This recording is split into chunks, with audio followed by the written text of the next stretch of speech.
So I locked my hair and I rescued this kitty.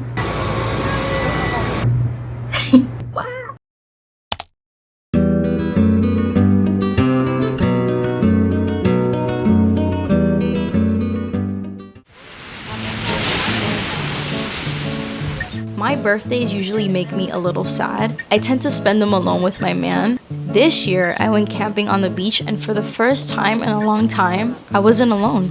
As you get older, friends move away, they have their own lives, or you simply grow apart. I've gotten so used to being let down by people, so being surrounded by people I met through my husband actually show up for me felt really special.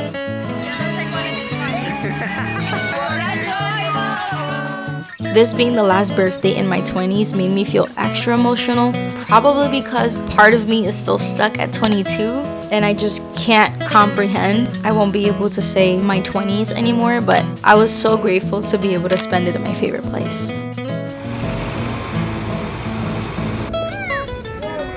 March was the beginning of a lot of changes. I was spending more time in Rincon, and one day I kept hearing this cry in the building next door over. Turns out there was a kitten stuck in a drainage pipe. After trying several numbers, the fire department were the only ones up to the rescue. It was such a hot day and I was scared the kitten wouldn't make it. After they contacted the building administrator, they all agreed it was the right call to break the sidewalk and the pipe to try to get the kitten out. The thing is, that didn't work. The kitten got scared and went further up, and in the end they said that no matter the outcome, the kitten had to be flushed out. And after what felt like the longest minutes ever,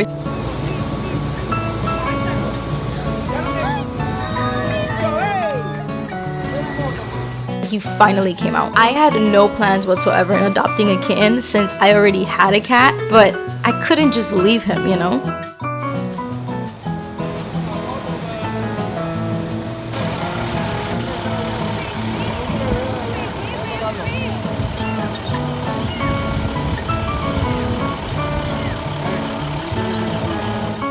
And after going through the motions, vet visits, and watching a ton of Jackson Galaxy videos, I decided to keep him. And well, Nalu was 1 month old when I found him, and now he's about 8 months old. He went viral on the Clock app twice, which was crazy to see so many people invested in little Nalu's life. He's a little menace. He loves to torment Dylan for fun, but I love him and I'm so happy that he's alive and in my life.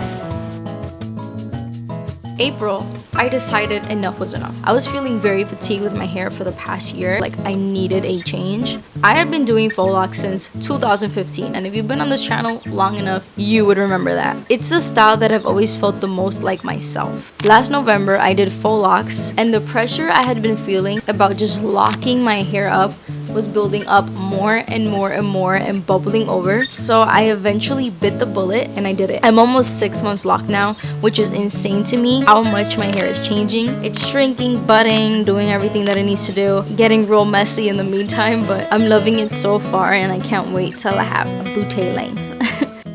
And now we're here, and I feel like I always say this, but the year literally flew by so fast. So after my last video in November, I did faux locks, and then I got bronchitis. And I was sick all the way until February, which is my birthday. And I was still sick on my birthday because I remember I was snorkeling and I was having a hard time like breathing, swimming, whatever. And it was just like really hard for me because I'm asthmatic, and so I feel like that really stole a big chunk of time from me. I really thought I was gonna get so much done this year. I had so many career driven goals, and like ended up being another lesson learning and internal reflecting year. A year for planting seeds and my intentions. And I feel like one of the biggest lessons has been trusting the process. Like these locks, for example, like you have to be patient. Every month they look different, they're shrinking up, and I'm over here like counting down to when I'll have like inches, you know what I mean? But again, it's like you have to trust the process and kind of just let go. Same thing with the kitten. I rescued him, and because he lost his mother so young, I had to do a lot of the things that his mother would have essentially had to do for him. And you know, it took a while for us to get to a normal point where he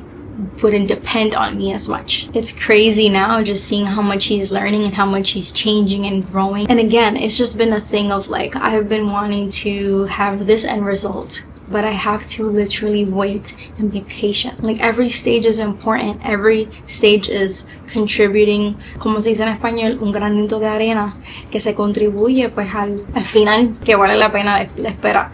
So it's been a lot of that. While I feel like I've taken 2 steps forward and 3 steps back, you know, like getting sick all those months, my computer dying on me basically, you know, etc, etc. I feel like I've had to sit back and think, okay, wait, what is this teaching me? What am I supposed to be? Like, what is the bigger picture? And I feel like it's just been forcing me to slow down. I thought I was done working on myself for the most part, but taking this time, I've been able to see like a lot of limiting beliefs that I still had. This developed fear that I didn't have before of being seen. I don't know, always feeling like I don't belong, like I'm the odd one out, like yada yada yada yada, and not realizing that me keeping this narrative alive is not allowing me to achieve my maximum potential. And like I said, it's just been like a purging year, but I don't know, it's all contributing in my better being. So that being said, I've had time to kind of sit down, journal and script and write down thoughts that I kind of just want to share. So I hope you guys have been doing well. But yeah, anyways, that's all I have for today, and I hope to see you guys in my next one.